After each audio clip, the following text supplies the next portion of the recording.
प्रश्न नंबर 1 केउंटी एक यौगिक अवय पद नुहे। ए केबे केबे, बी एणु तेणु, सी अन्यथा, डी यथाशक्ति। प्रश्न नंबर 2 यौगिक अवय पद।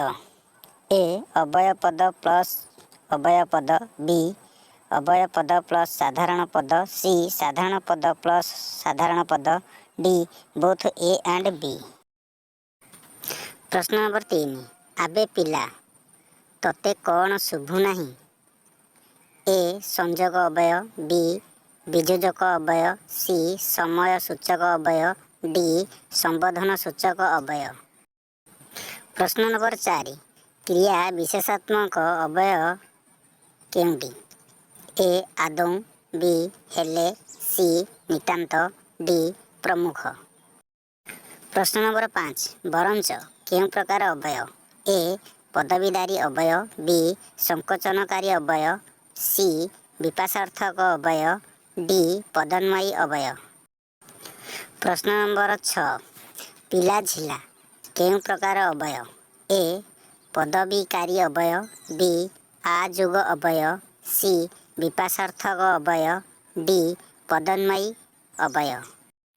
प्रश्न नंबर 7 तहमूलक अवय वाक्य केउंठारे बसी थाए। ए आरंभ, बी शेषरे, सी मझिरे, डी समस्त। प्रश्न नंबर 8 पर्यंत केउं प्रकार अवय। ए पदन्वयी अवय, बी विपाशार्थक अवय, सी सादृश्यबोधक अवय, डी अनुभूतिमूलक अवय। प्रश्न नंबर 9 पुनर्बार केउं प्रकार अवय।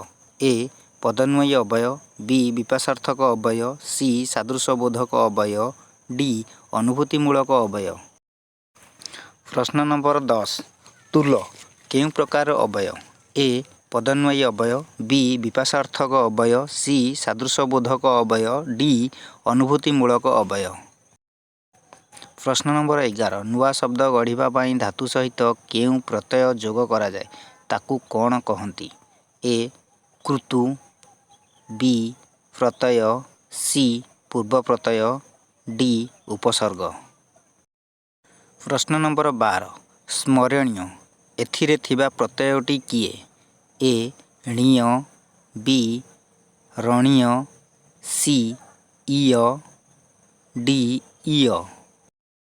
प्रश्न नंबर 13 जे पाठक एक पदरे प्रकाश कले कौन हेब। ए पाठुआ, बी पाठोई, सी पाठक, डी पठनीय। Like share comment. प्रश्न नंबर 14 जानिबार इच्छा एक पदरे प्रकाश कले कौन हेब। ए जिज्ञासा, बी जिज्ञासु, सी जिज्ञासा, डी जिज्ञासु।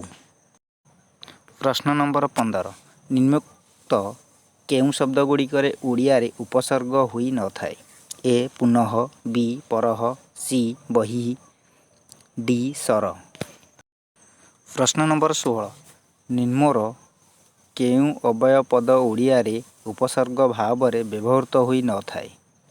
ए तब, बी अण, सी दर, डी एवं।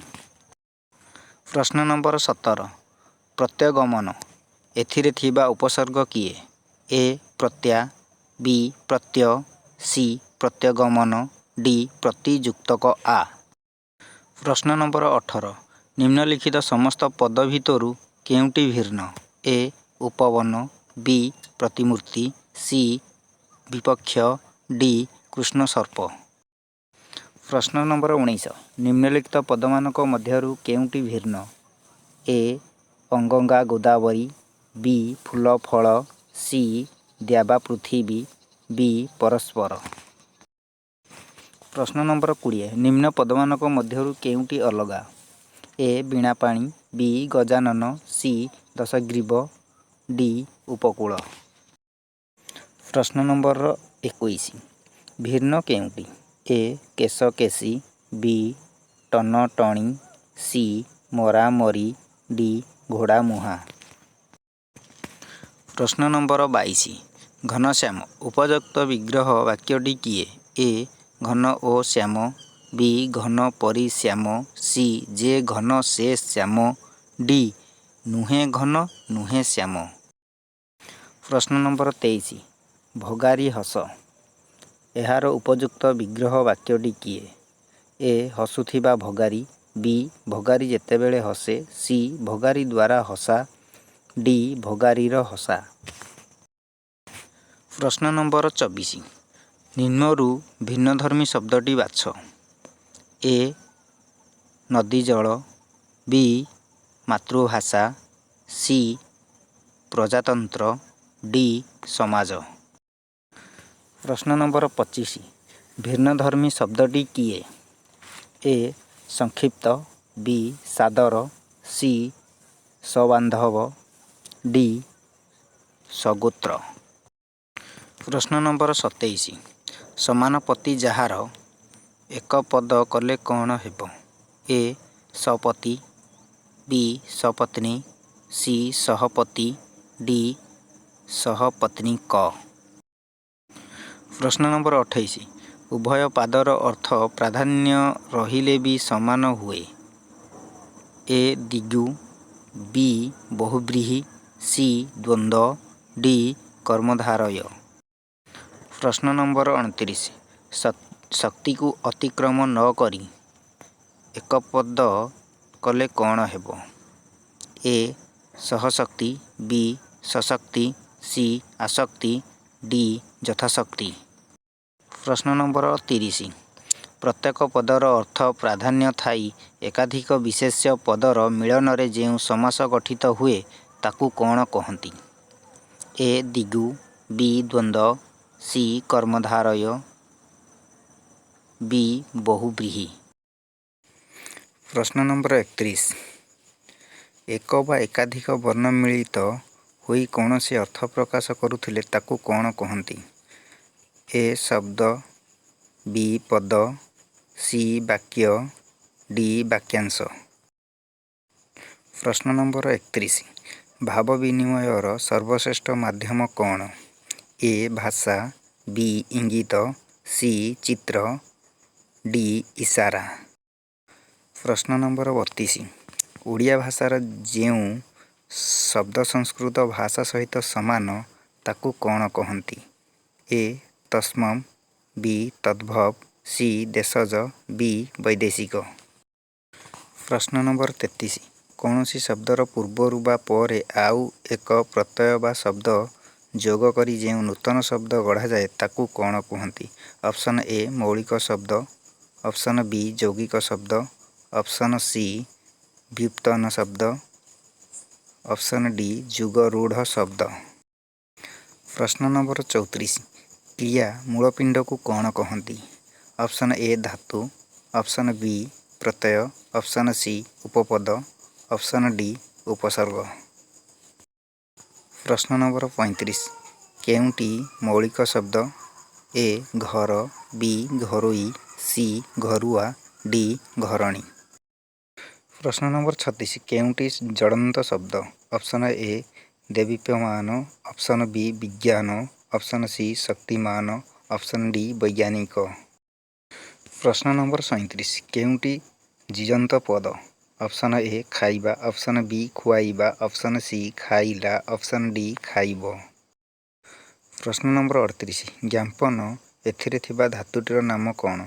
ए ज्ञापी, बी ज्ञा, सी ज्ञाप, डी ज्ञाप।